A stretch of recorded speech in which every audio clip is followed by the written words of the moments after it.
Assalamualaikum warahmatullahi wabarakatuh. Alhamdulillahi rabbil alamin. Wassalatu wassalamu ala ashrafil anbiya wal mursalin Sayyidina Muhammadin wa ala alihi wa man tabi'ahu ila yaumiddin. Ada hadis Rasulullah SAW dari Malik bin Sya'ah. Rasulullah SAW bersabda, baina ana indal baiti bainan naimi wal yaqzuni wa zakara, yakni rajulan bainar rajulain. Aku berada di sisi Mekah, di antara keadaan tidur dan bangun. Lalu beliau mengatakan, aku melihat seorang lelaki di antara dua laki-laki. Artinya beliau melihat seorang malaikat menghampiri beliau, Nabi Sallallahu Alaihi Wasallam. Fa'utitu bitostin min hadzabin mulina hikmatan wa imanan. Fasukqa minan nahri ila marrakil batsni. Thumma usilal batsnu bima zamzam. Thumma muli'a hikmatan wa iman. Lalu mereka membawa sebuah bejana yang terbuat dari emas yang terisi penuh oleh hikmah dan iman. Lalu dada beliau Nabi SAW dibelah dari nar hingga sampai ke bawah perut, lalu dicuci dengan zam-zam dan diisi penuh dengan hikmah dan iman. Sebelum Nabi SAW bertemu dengan Allah. Apa hikmahnya, kata para ulama? Para ulama mengatakan bahwa Rasulullah SAW sebelum bertemu dengan Allah dicuci hingga bersih hati dan tubuhnya. Itu hikmahnya untuk kita juga, umatnya Nabi Muhammad SAW. Ketika kita bertemu dengan Allah, melaksanakan ibadahnya, hendaknya kita mensucikan hati dan membersihkan diri. Bapak Ibu yang dimuliakan Allah Subhanahu wa Ta'ala, malam hari ini kita berkumpul bersama mengenang peristiwa besar yang dialami Nabi Muhammad SAW. Peristiwa itu disebut dengan Isra Mi'raj. Sebelum Nabi Muhammad SAW hijrah ke Madinah Al-Munawwarah, kalaulah seandainya peristiwa Isra Mi'raj itu dikarang-karang Nabi Muhammad SAW seperti yang dituduhkan oleh orang-orang kafir dari zaman dulu hingga zaman sekarang, tentulah Nabi akan mengarang cerita tersebut ketika di Madinah Al-Munawwarah. Kenapa? Karena ketika di Madinah Al-Munawwarah, Nabi mempunyai kekuasaan, pengikut Nabi banyak. Orang-orang yang mengikuti Nabi tidak menolak sedikit pun. Maka dari itu tentu kalau seandainya itu cerita yang dikarang-karang Nabi, tentu Nabi akan menceritakannya di Madinah Al-Munawwarah seperti itu. Tapi justru peristiwa besar itu terjadi ketika di Mekah. Keadaan Mekah itu sangat genting, sangat genting. Ketika suasana Mekah di saat genting,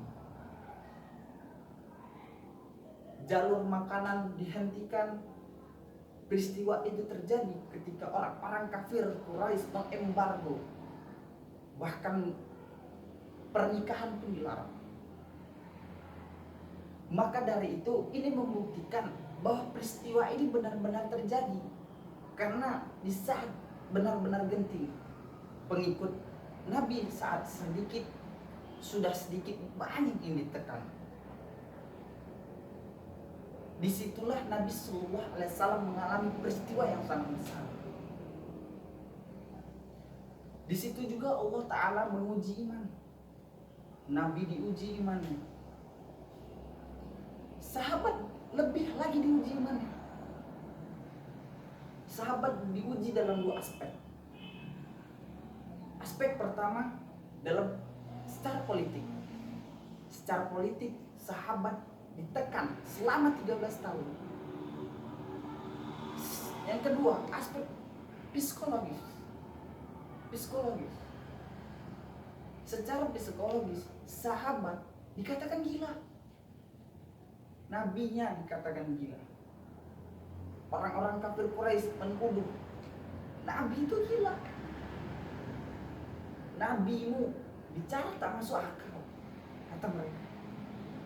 Mana mungkin dari Masjidil Haram ke Masjidil Aqsa, naik ke Sidratul Muntaha, lalu turun, tak sampai satu malam.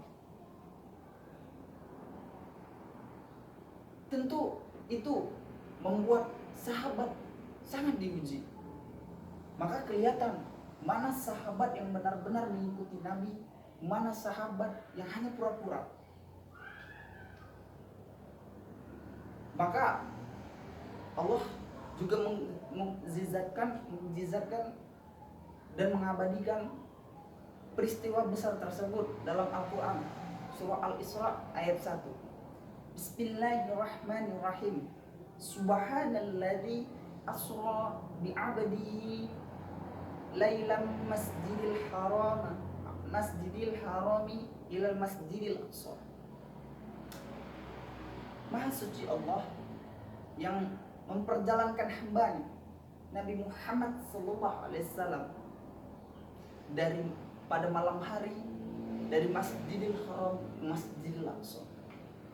Ini membuktikan bahwa peristiwa itu benar-benar terjadi. Bapak Ibu yang dimuliakan Allah Subhanahu wa taala, cobalah kita renungkan. Coba kita berpikir sejenak. Di saat ini kita bebas memilih. Mau beriman, mau tidak beriman. Kita juga dalam keadaan tidak tertekan. Tapi itu pun masih banyak yang meragukan. Di mulutnya tidak, di hatinya. Maka dari itu Syekh Muktawali Asy'arawi mengatakan, ketika ada orang yang meragukan surah Al-Isra, maka orang itu dapat dikatakan dengan kafir. Kenapa? Karena Al-Quran itu diterima sepenuhnya, tidak boleh ditolak sebagian, dan diterima sebagian. Maka dari itu, sampai sinilah kultum saya yang bisa saya sampaikan. Semoga kita bisa mengambil pelajaran dari peristiwa yang dialami Nabi Muhammad SAW. Kepada Allah saya mohon ampun, kepada Bapak Ibu saya mohon maaf kalau ada kata-kata saya yang salah, saya mohon maaf. Saya akhiri, wabillahi taufiq hidayah. Wassalamualaikum warahmatullahi wabarakatuh.